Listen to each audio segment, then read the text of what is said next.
Hey everyone, my name is Kayla Fratt, and I'm one of the co-founders of Canine Conservationists. And today I'd like to talk to you a little bit about how to break into the field of conservation detection dogs. So we'll start out with a little bit about me. This is me working in Alaska with my dog Barley, detecting wolf poop for my PhD research. So my background is that I got a undergrad degree in ecology from Colorado College. I then worked at Conservation Colorado as a conservation advocate. I then spent a little while, a couple of years, working at Denver Dumb Friends League as a behavior consultant. So my job was working with dogs and cats that were potentially unadoptable for behavioral reasons and working on behavioral assessments and training to help place them successfully and safely into new homes. I founded an organization, a company called Journey Dog Training, where I continued my behavior consulting work and started to really specialize in working with high drive, high energy, reactive, over aroused dogs. I then landed an absolute dream job with Working Dogs for Conservation, which is a conservation detection dog organization here in the US. I worked for them for about 2 years and then lost that job during COVID. And then I founded Canine Conservationists along with my two co founders, Rachel and Heather. And that's most of what we're going to be talking about today. Through Canine Conservationists, I've had the pleasure of working with Action for Cheetahs in Kenya as a consultant, with the Wildlife Conservation Society as a canine handler and trainer, and for Oregon State University for my PhD, where again I'm studying wolves. My current research here with Oregon State also is partnered with the Alaska Department of Fish and Game, and I have projects in the works to hopefully get funded to work with pumas in El Salvador through a partnership with Fundación Naturaleza El Salvador.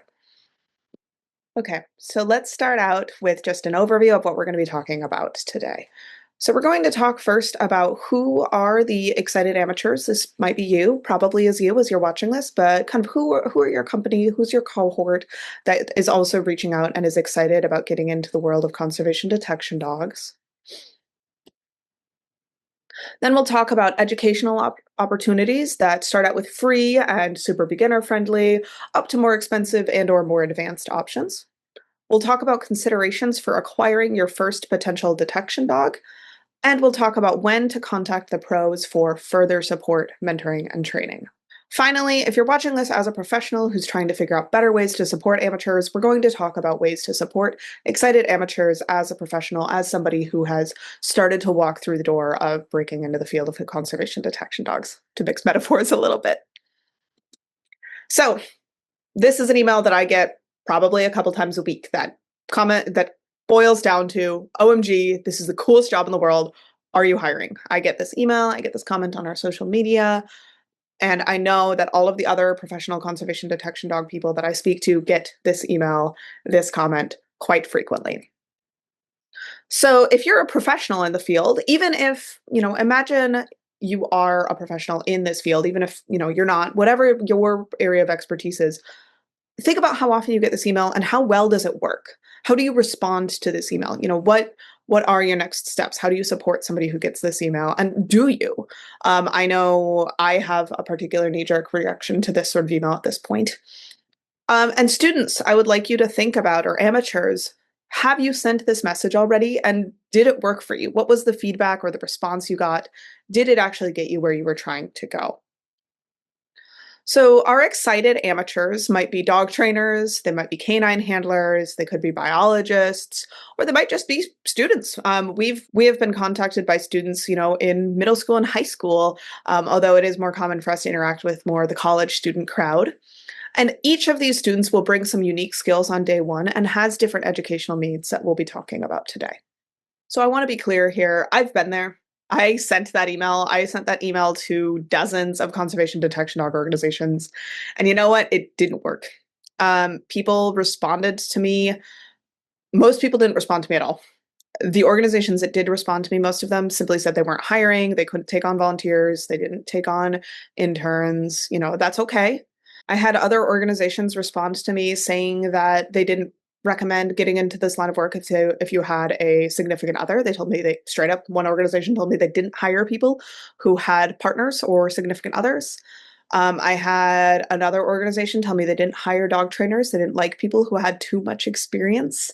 And personally, I've spent a lot of the past 3 years or so since getting started with canine conservationists. It's now been closer to 4 years trying to help other people get into this field. And I'm really excited to share what I've learned in that process. So let's start out with some free ways to get started here. Okay. So, one of my favorite podcasts as a free introduction is the Canine Detection Collaborative. This is run by Stacy Barnett, who's a nose work instructor and, international acclaim. Robin Grubel, who is a canine handler, trainer, breeder, extraordinarily experienced with explosives and narcotics dogs. And Crystal Wing, who is also now a canine trainer. She is also kind of an expert in play and motivation for dogs. I really, really love this show. Great energy. There's also the Canine Talking Sense podcast. This one is run by Cameron Ford of out of Las Vegas. This one does a great job of breaking down myths and commonly held beliefs. They bring on scientists, and it is a little bit more on the military or police side, but some absolutely fantastic scientific based episodes. And again, a lot of really good questioning of, for lack of a better word, dogma. Then we have our own podcast. We at Canine Conservationists have a podcast that currently comes out every other week. In the past, it's been weekly, but with my PhD, I do what I can. And there are at this point hundreds of episodes saved up on how to break into the field, how to select a dog, how to select a puppy, do puppy temperament tests work. We've got tons of case studies where we talk to other detection dog trainers about their work, about the conservation initiatives. We have episodes on spatial analysis and what is ecology and how to get into grad school, all sorts of stuff. Incredible backlog at this point. And generally, not to toot our own horn here, but this is where we always recommend people start their conservation detection dog journey. Then there's also the Conservation Canine podcast. This one is a little bit more sporadically released at this point. It's James Davis out of Australia. Really, really fantastic episodes, but it seems like they've kind of dropped off a little bit lately. I think he must have gotten busy, but really great. Good to go check the backlog at the very least. So if you're not into podcasts, there are some other options out there. So if you go to our website, canineconservationists.org, we have a whole tab where you hit aspiring dog handlers this way, and it will take you to the section of our website that has blogs and podcast transcripts. So you can read them if that's better for you, and a bunch of other resources as well. So if you're not somebody who's into the podcasts, you've got other options. Those again are all collected at canineconservationists.org. We also have a learn tab up top that will take you to the same place. And there it is. There's a learned, I believe we've now changed this to a learn tab that that takes you to the same place. So now let's talk a little bit about books. Books, some of them, if you find them on thrift books, they might be like $5. Some of them, if you need to get them new, more of the textbooks might be more in that like $100 range or so.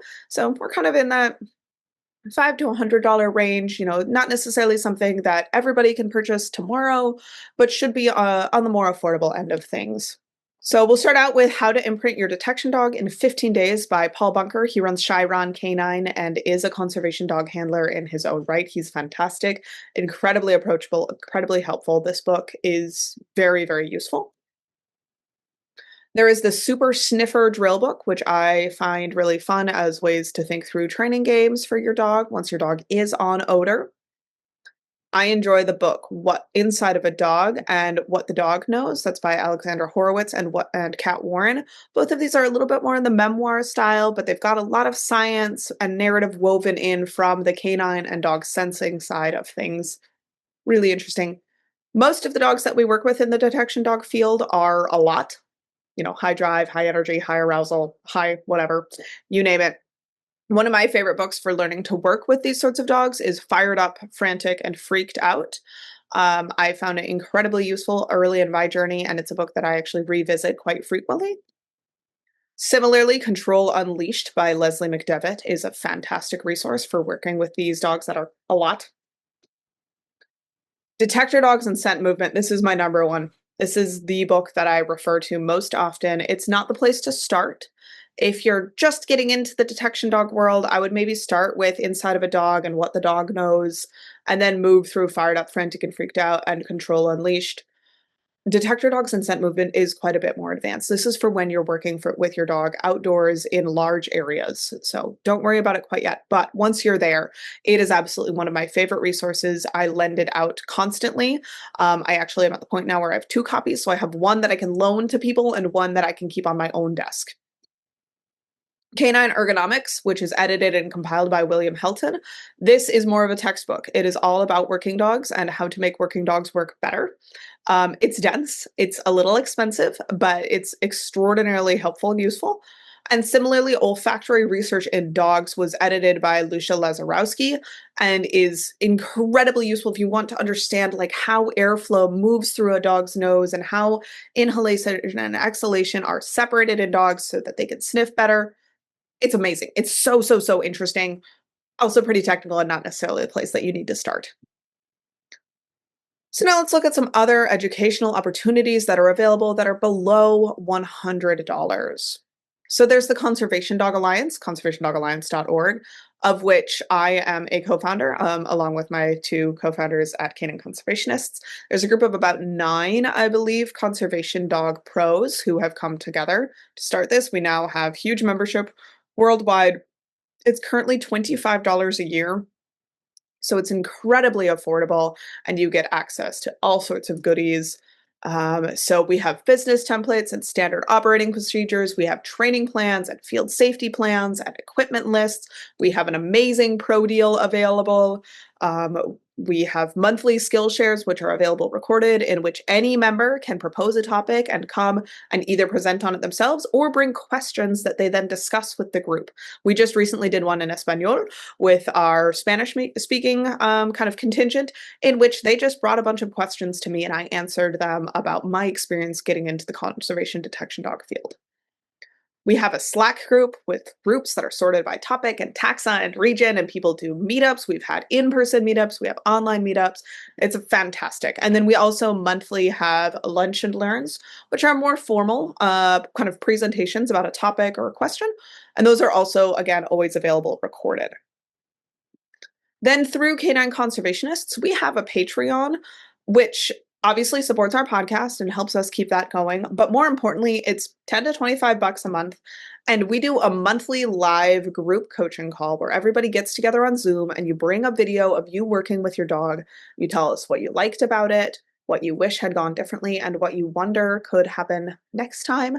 And then you get really kind, thorough feedback. A lot of times we're telling people that things aren't as bad as they look or as they felt at the time. People share their own experiences.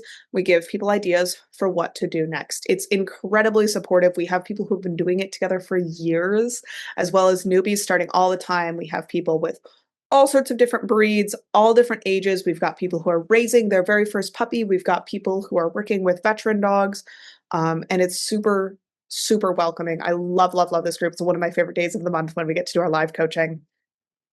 And then we also have social support and networking. A lot of that is crossed over with the Conservation Dog Alliance, but we have some separate things for each group as well. And then there are all sorts of fantastic online scent work schools, too many to name drop.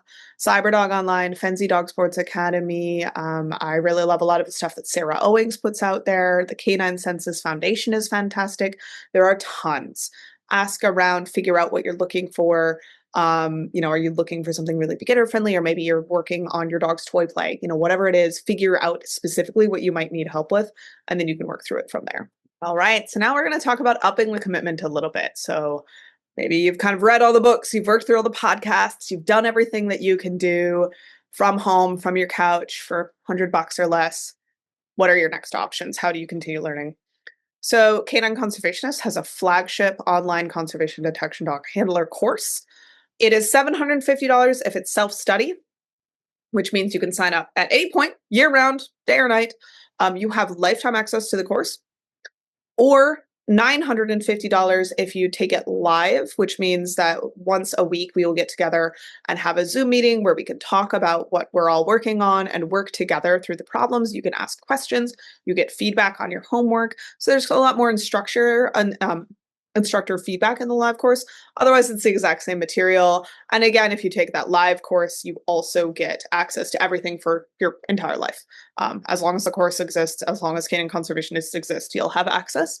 And there are scholarships available. So be sure to apply for those if those prices are steep, especially if you're international. We understand that the dollar can make things quite exclusionary for a lot of places around the world, and we will make sure that you can afford it if this is really important to you.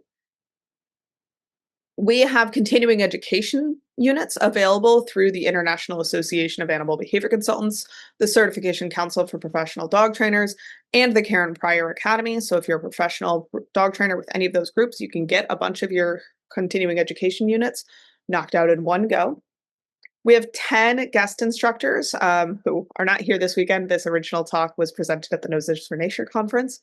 Um, and there are 18 modules that cover everything from dog selection to odor dynamics to search strategy to field safety and so much more. This course is massive. It is, it's online. So it has some gaps. There are a lot of things that you can't work on when you're studying online, but it's a fantastic starting point to get as much theory and knowledge together as possible. So again, let's continue thinking about upping that commitment. What are our next options? There's the Conservation Canine Consultancy. This is Louise Wilson. She is out of the UK. She has a bunch of different 5-day courses available for different levels. She will do team assessments. She does indication training. She does one-on-one training and so much more. The best thing to do is just go onto her website and peruse the options. Maybe reach out to her with your situation, and I'm sure she'll help suggest what is the best fit for you. Obviously, that's going to be a little bit more expensive because either you're traveling to UK or she's going to be traveling to you, and that alone takes a lot of money. But she's really fantastic, super knowledgeable, very energetic. Paul Bunker, who we've mentioned before, he's the author of Imprint Your Detection Dog in 15 Days. He does hourly private coaching sessions online and remotely as well. And then Canine Census, which we've mentioned before. Robin Grubel is one of the hosts of the Canine Detection Collaborative. She does some training camps at her facility as well. Canine Conservationists does in-person training camps. And then Rogue Detection Teams also occasionally offers them. So check those out. Just keep your ear to the ground. They are a little bit more intermittent. They can be kind of hard to find, but when they do happen, they're very much so worth the travel. And then I think it's really worthwhile to look at seminars outside of the conservation detection dog world.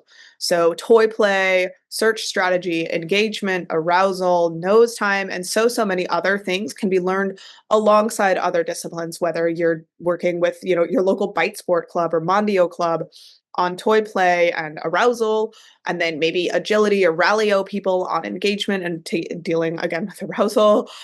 Search strategy, you might reach out to your local search and rescue department and see if they can give you any support or if you can tag along for their trainings. Nose time, same thing.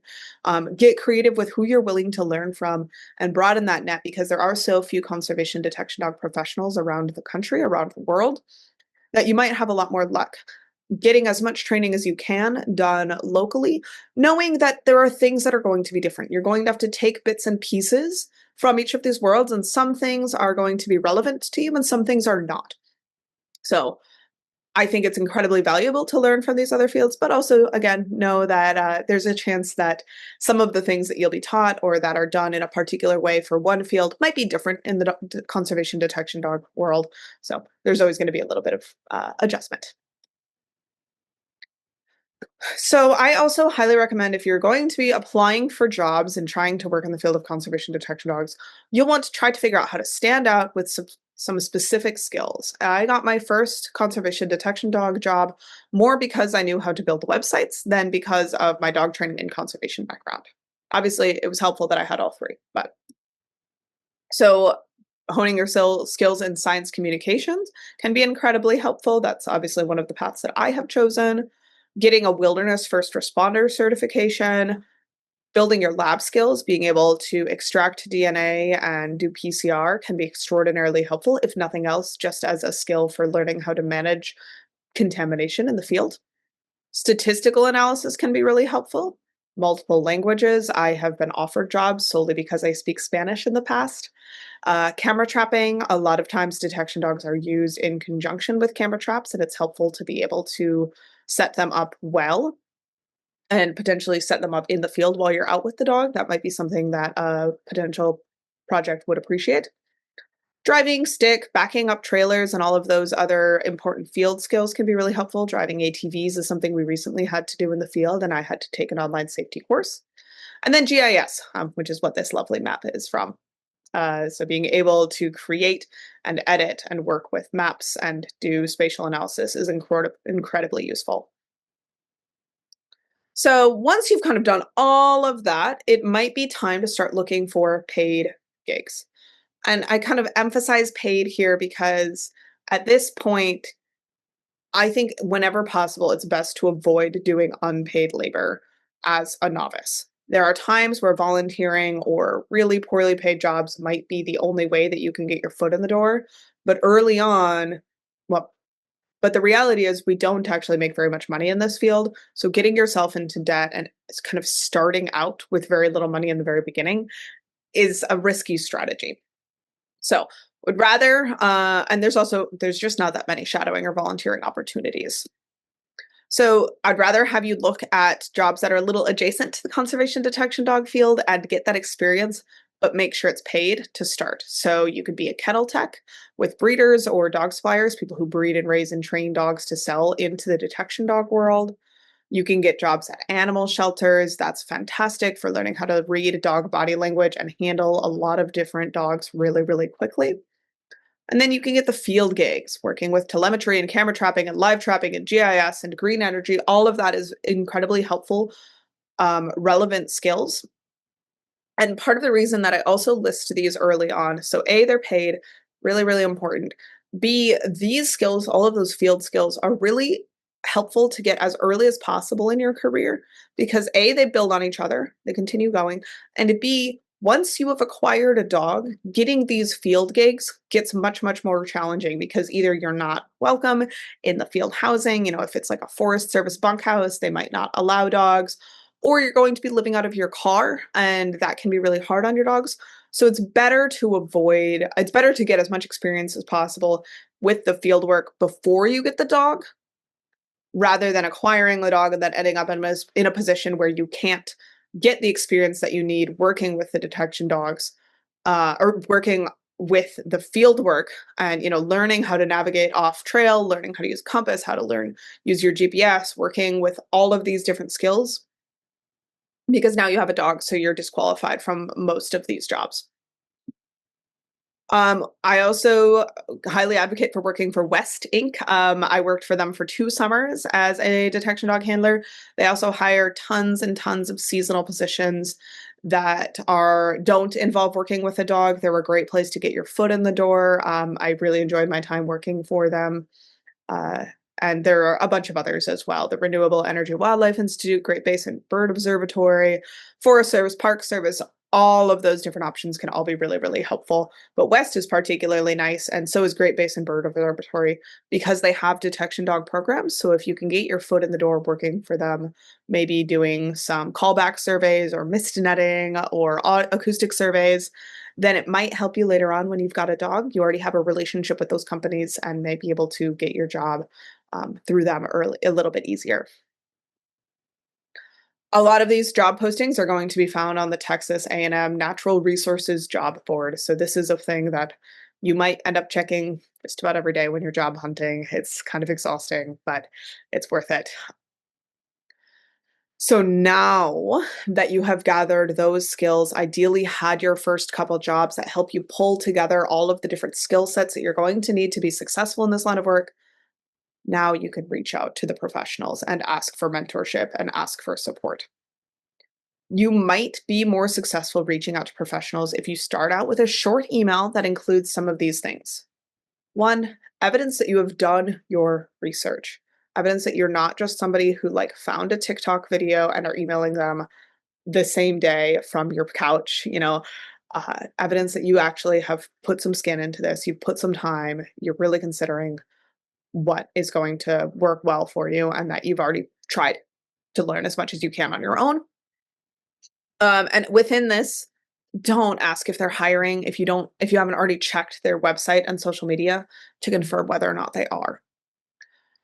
Highlight 2 to 3 key educational opportunities that you have pursued. If you've taken some courses, if you've gone to some webinars, if you've maybe worked already in a couple field technician positions.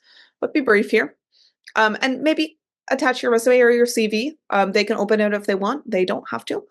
And then you'll get further if you show that you've listened to the podcast and explored self study as much as possible before reaching out.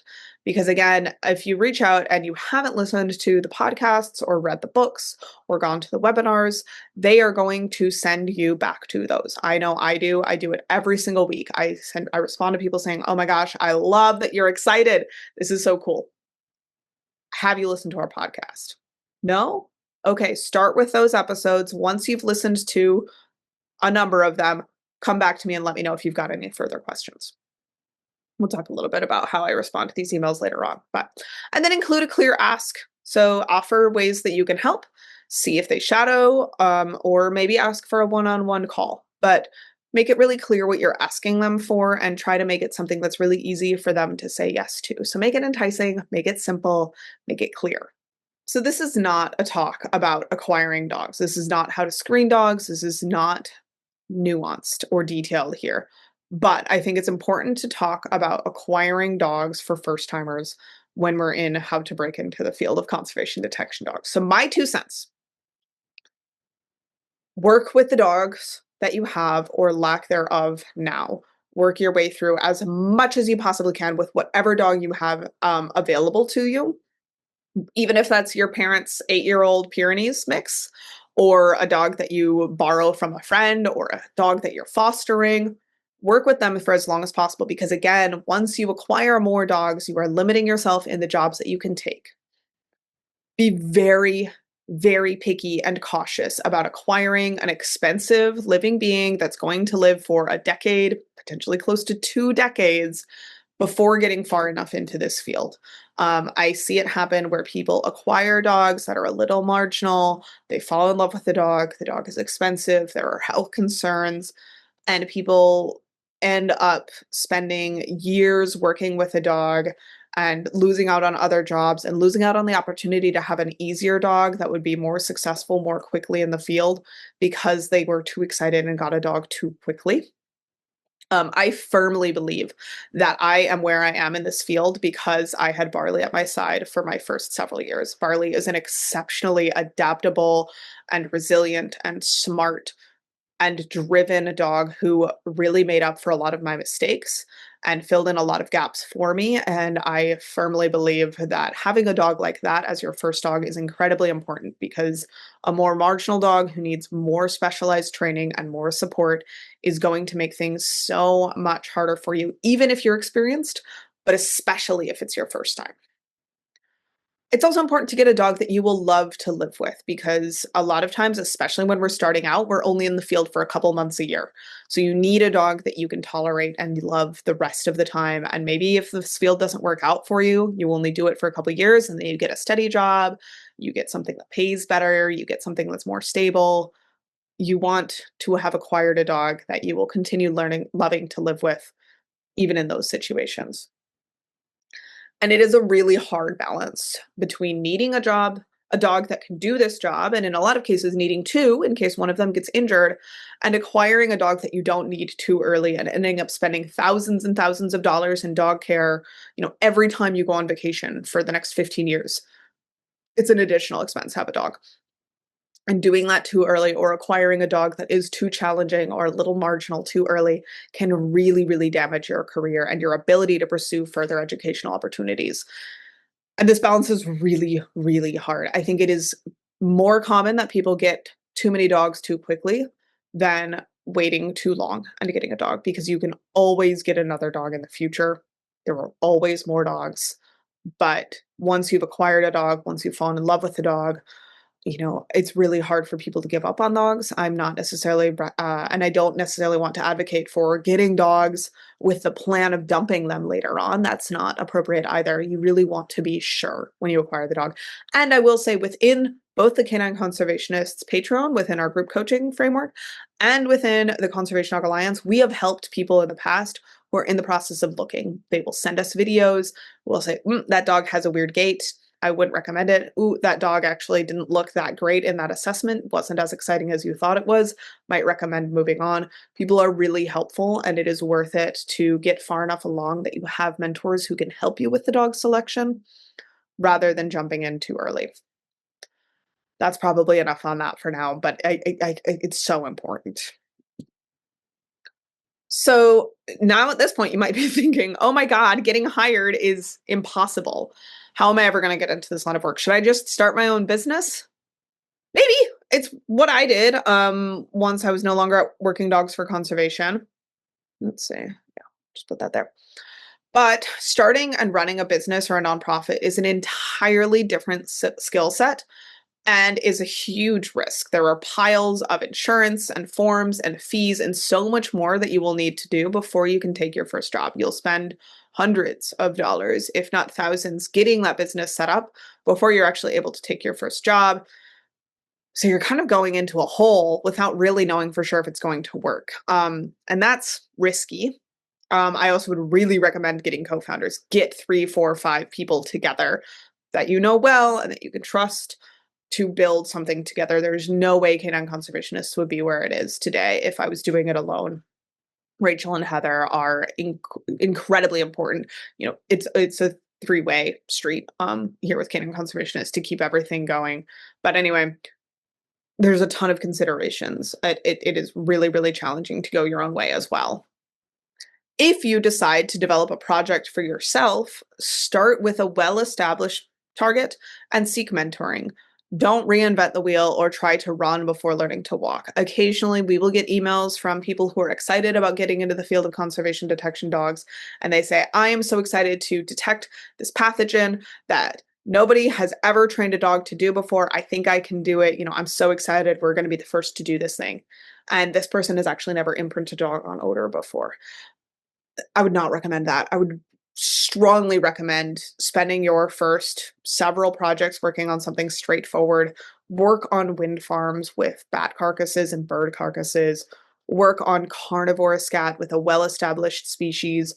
Don't go out and jump right into plants, fungi, pathogens, buried targets, incredibly small targets, insects, those sorts of things.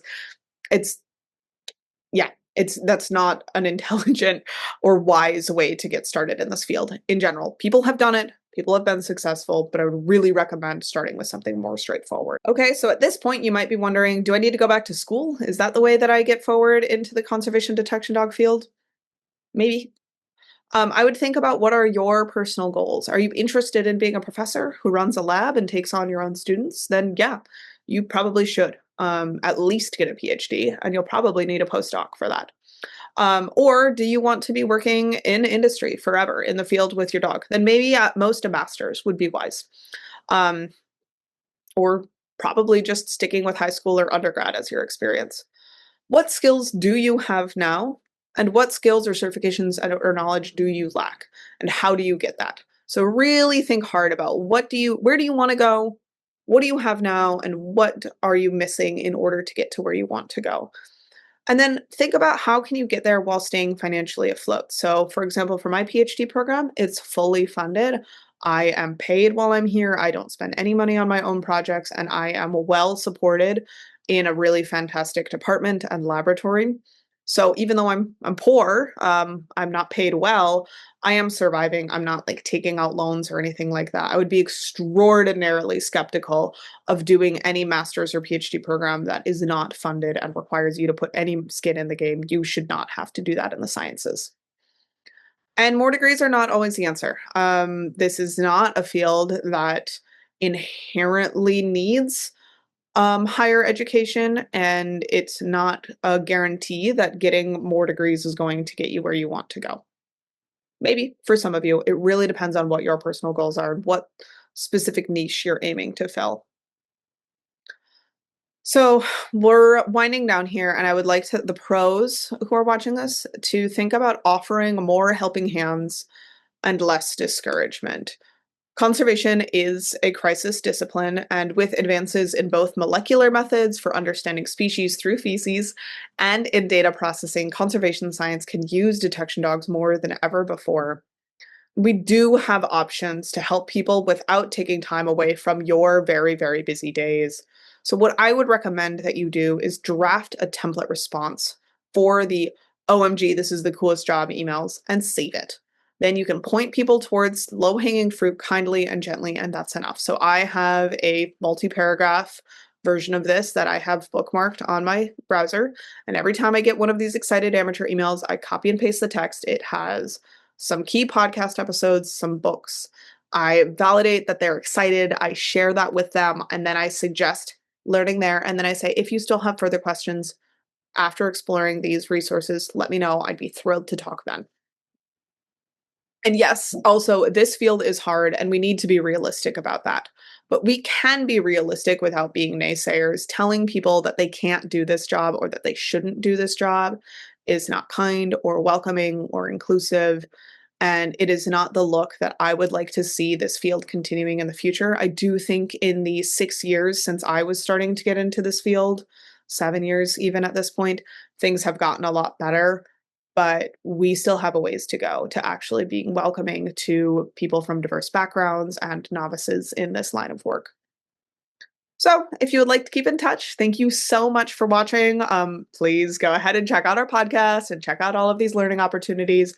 You can learn more about canine conservationists at canineconservationists.org on Instagram or TikTok or on Blue Sky.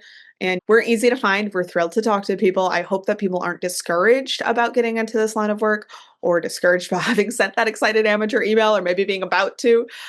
We don't bite. We're excited to talk to you. We just want to make sure that you have done as much of your own research as possible and you are prepared to reach out to people when you do. So, thank you so much for watching. I hope you find this helpful and I hope you are now inspired to go outside and listen to a podcast while being a canine conservationist in whatever way suits your passions and your skill set. We'll see you in Patreon.